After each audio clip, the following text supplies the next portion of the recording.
Hi, how are you? Midgardian Workshop. It's come to my attention, the last video with my Tyr walking stick. Some people may not know who Tyr is. Now, I'm going to do a real kind of short, sort of explanation for me on one of the gods from the Norse pantheon, Germanic pantheon, others. I'm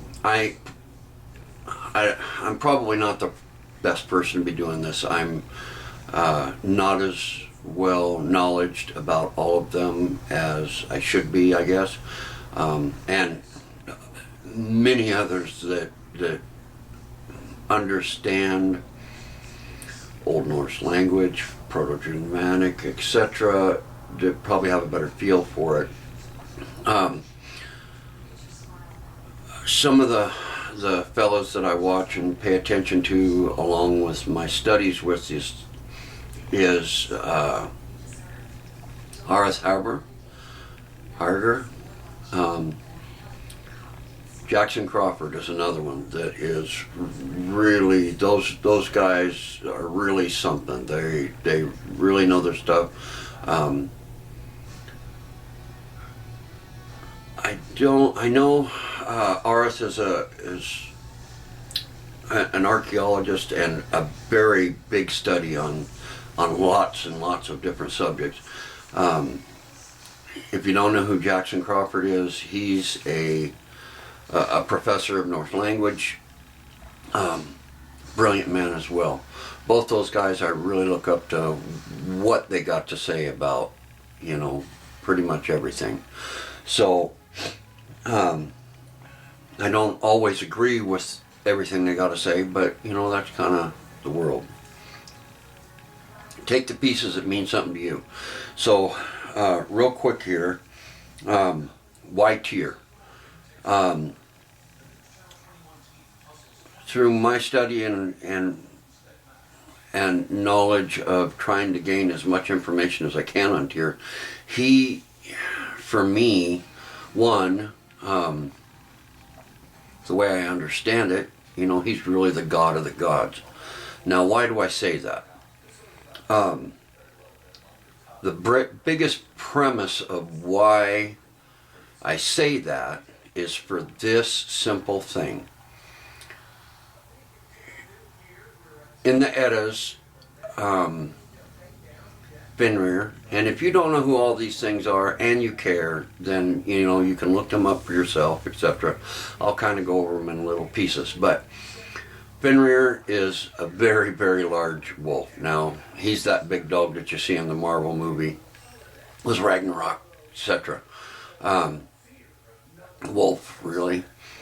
Now, in the story, he is running loose, just like, for any community, creating havoc and just making everybody miserable. So, they try to chain him up, and he breaks every chain they figure out. They get the dwarves to make a special rope chain, and as they're all the gods, the pantheon, are standing around there trying to figure out who's going to put this thing on, because Fenrir's, he's not stupid. Who's going to put it on him? And the only one with enough sack to go try and put this new super strong binding on Fenrir is Tyr. Out of all the gods, all standing around holding their privates, and Tyr's the only one that will stand up, put this thing, put his hand in Fenrir's mouth, which is part of the gig. Fenrir says, all right, well, you can put that on, but you're going to put your hand in my mouth as faith. No one else would do that. Now that says something pretty big to me. So new binding goes on. He can't break it, so he bites Tyr's hand, or part of his hand and arm off. So Tyr sacrifices a part of himself for the good of everybody. Now, the difference to me in that and Odin sacrificing an eye for wisdom and the runes, etc., so that is grand.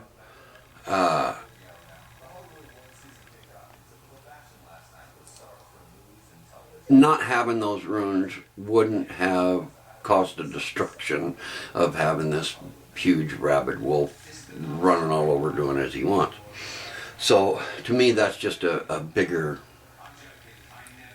picture. Now,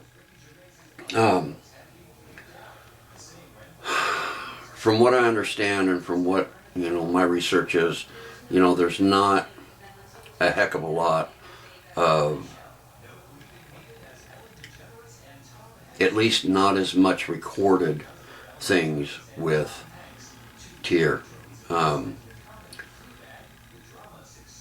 I suspect at some point he just got blended, and we'll get into that in a second. But just because he was the bravest to get Fenrir bound, that's what I believe makes him the god of the gods. Even they can see who's the bravest. So, Tyr, he's a warrior god like a lot of the pantheon from, early peoples.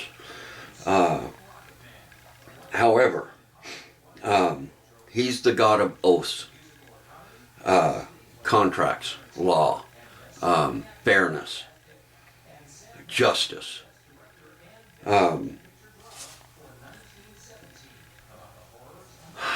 There are ties to him to some Greek gods, and I'm not getting into all that. And, Romans, all those kind of pieces sort of tie together and in a very, elaborate way. And it is, proven that stuff will cross over back and forth. For me, that's not my part of any of it. There's also some notions that he could be Baldur's father. There's also notions that Tyr is older than Odin. I've also seen some stuff where it's even thought that Tyr may be Odin's father. Now,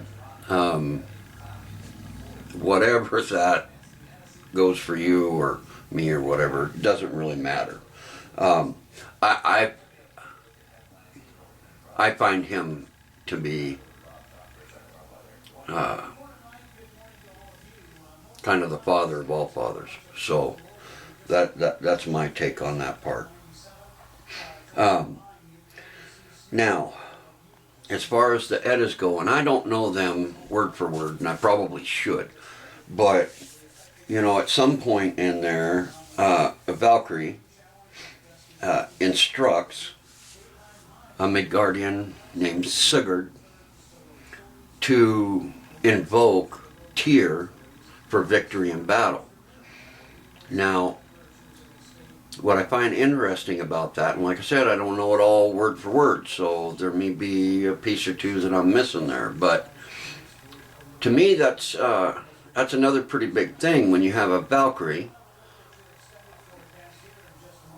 telling a Midgardian, if you want victory in a battle or something, and a just battle, and maybe that's the key to it, then Tyr's your guy.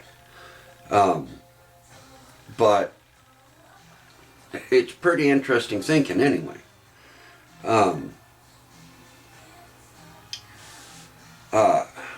There's also some thought out there that Snorri, a Christian priest,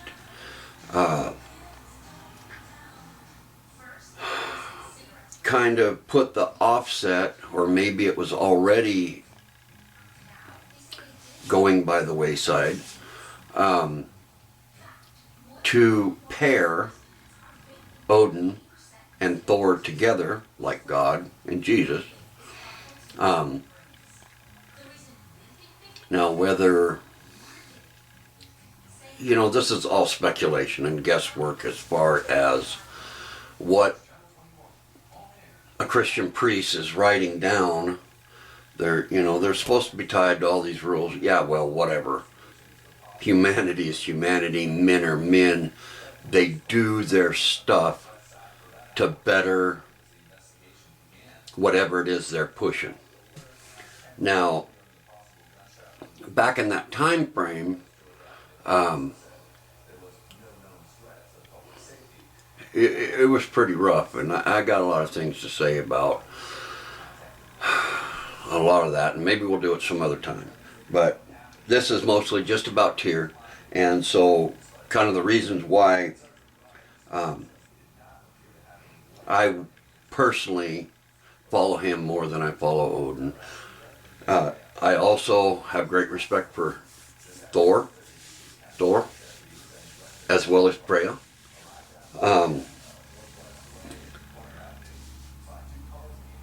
For what I understand, Odin, he is actually the god of the war cry. When guys go into battle and they scream, whether it be American Indians, whether it be Indians, whether it be any of these peoples that have gone to war, Irish, Scottish, all of it. You holler and you go like hell for the front line to scare the crap out of who you're going after. That was his, from what I understand, he was the god of, really, the war cry. That's it. Okay? Now there's other things that got put on him to make him taller, mostly, I believe, because of the God and Jesus thing. Make your own decision. Find your own information. Find your own knowledge. This is my knowledge. And this could all blow up tomorrow when they find some rock or book or who knows what hidden somewhere and the information changes. That's kind of like the story that goes back to like a Bible. Okay, so nobody wants, especially Christianity, they don't want anything to do with the Old Testament. They only want you to worry about the New Testament. And as things get found and knowledge and understanding of what the actual words are on those things, they want you to disregard that, or they're not going to add that information, no matter what it is, whether it's good or bad, for the simple fact is this is where they want you. You can't be looking out here. This is where you need to be looking. And for some people, that's exactly what they have to do. Because some people, when they open their view, they can't stay on their path. Is that everybody? I don't know. But it's the truth. So, getting back to Tyr here just a little bit, and I'm running off some notes just because there's so many pieces, and there's more pieces I want to go over, but I didn't want to make this a terribly long video. I'm absolutely not trying to say my God's better than your God, etc. Personally, that's exactly what gets us in most of the damn trouble we're in. Somebody saying mine's better than yours. Well, you know what? I don't care. This isn't about mine's better than yours. I'm trying to give you some information of what sits right inside me. So, when you start getting into mine's better than yours and you're doing it wrong and that sort of mental thinking, that's troublesome, and it always has been. Always. I don't care what history book you open, if it's good history. Here's another thing. when you start reading stuff, if you do, most history is written by the conqueror. And I have yet to open one piece of information about any society that starts with, we suck and we're wrong. And we did these terrible things to people because we're wrong. Try that. If you really want to bend somebody's noodle, try that. Because that's exactly what people are justifying terrible things with, is what they do. It ain't hard to follow that. So, as far as I'm concerned, most all information is bent some. Until we can get to that other point where the information starts with, we're a terrible people and these are the terrible things we've done. There's been a lot of it. Now, there's some other things I'm going to go into that is also, I think, good talking, good conversation. But mostly, I just kind of wanted to go over why I chose Tyr. Tyr to me has, you know, honorable attributes that mean something to me. There's lots of other parts and pieces, but hope you want to know that's just kind of where that's at. So, Tyrhead walking stick. Because if I'm going, I'm going to try and take him with me. Maybe his eyes will help see what I can't see. We're still going to work on getting that fixed, but that's the idea. So, at that, appreciate you popping in. Hopefully you learned something that maybe you'll, you know, open your mind a little bit and do your own studying. Midgardian Workshop and Bushcraft, we're out. Have a good day.